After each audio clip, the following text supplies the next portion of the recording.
this is Shadow the Rat, and in this video I wanted to show you guys my new DIY cage that I made. And this is made out of the cage you saw me review yesterday.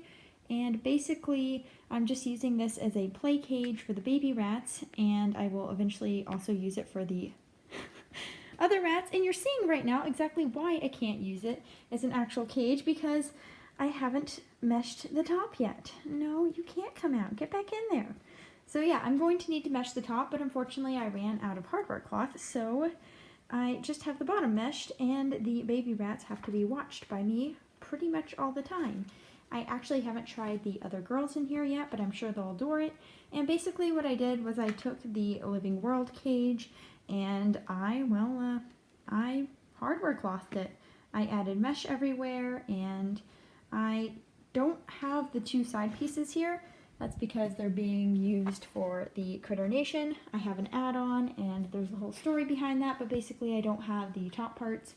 And right now I decided that, right now I decided that I wanted to make a pretty big play cage. So if you open it up, and you can lock it just like you can the other cage, you just open the lid like that, and inside you can see I have added a little bin here with some crinkle bedding in it, along with this, and they're drinking behind me, but along with this spiderweb hammock, this hammock down here, this little pink thing I picked up at YMCA. It's actually pretty large, all things considered. That's attached to the cage. Some water, a little hut for them, and a piece of fleece, one of those dinner plate holders. They're still drinking water. Down there below I have this little blue saucer wheel, and that's only because I've never had rats use it, but I've seen the babies show some interest in it, and I wanted to see if they would learn how to use it if we started early on. Then I have my log thing, a little cardboard box with a hole in it, another log thing down below. I have this platform, and it has this little tube along with this little tube there. And then I have this platform with this pretty cool tube system on it, so the rats can play around, and overall it's just nice and large. But as you saw earlier, Espresso can definitely escape, and so can the other babies, so they will not be in here without my supervision until I get some hardware cloth. So yeah, I think this is going to be a lot of fun for the babies to use when the bigger girls are playing in their pen, and of course I'm going to introduce them later on, but the babies are still too little. And I'm also going to let the big girls explore this area. I think everyone's going to be very happy, and as you can see, Espresso is loving the climbing aspect. She is going crazy. So hopefully you guys enjoyed this little cage tour, and you can see what you can do with old cages. And I'm going to have to go and catch Espresso before she decides that the rest of my basement is also to play in. Espresso, are you a little naughty troublemaker? Are you a troublemaker? You can see Espresso is also a lot tamer than she was before, and I'm thinking that's because Espresso here is actually the most adventurous out of all my baby rats.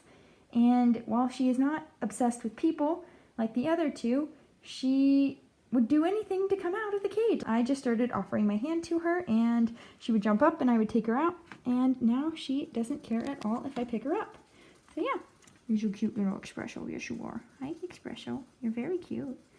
Yes, you're cute. And I might give her a little Cheerio. You can see I put a little water bowl there.